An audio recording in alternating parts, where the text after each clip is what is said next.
let's really be honest. I'm the most active guy in the division, and I'm the champion. In my last 4 fights, 3 of them KOs. And so these guys are just kind of sitting around and waiting for me to pick them just for them, they can get a payday. I think it's time for them to show me something, get me motivated again. Because at the end of the day, like, I want to stay busy. I definitely want to stay busy, and I could fight 2 more times this year. Absolutely. Like I said earlier, I'm starting to get a little itchy. I'll see how I do when I wake up tomorrow. I might have to work out. I might have to break a sweat.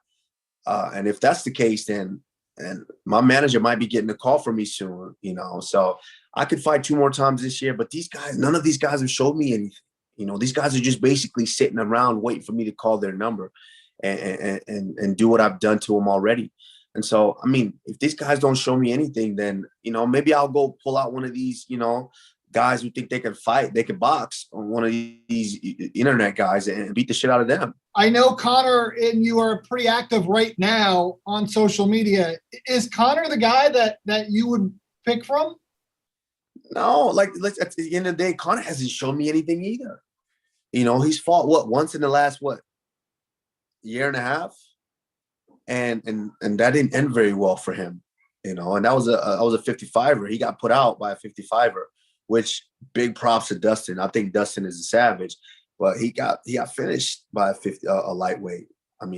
Imagine what I would do to him. I might take his life in there. And so, he needs to show me something as well. And there's only reason there's any type of talk right now on social media is because that's what Conor does now. Conor and his little posse, they're the king of clout chasers. So as soon as someone does something that's incredible, that they know that their light is starting to dwindle and someone is elevating, they try to attack on social media just to get a creative buzz, something talking. But Conor knows he doesn't want to fight me. I'm not going to waste my time with him, And right now, these internet guys are making more noise than the guys in my division. What's your take on Jake Paul showing up and the whole thing that went down with him in DC? And I don't know if you saw, but today DC came out and said he would fight him MMA. He'll go to 205, and if he wants to fight, he wants to hurt him in the octagon. It was great. I think it was great for it's great for Jake Paul, because now we're having to sit here and have another conversation about him. So it's great. What he's doing is working. But at the end of the day, yeah, with DC, like, that's DC. DC definitely loves the ESPN job. That's why he did smack him, because if he didn't care about that job, he would have slapped him. That's at the end of the day, that's Daniel Cormier, one of the best to do this. And Jake Paul needs to put some respect on his name when he even speaks about DC. They're not even in the same realm.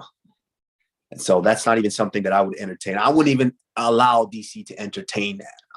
DC, sit down. Let me take care of that for you. Let me take care of that.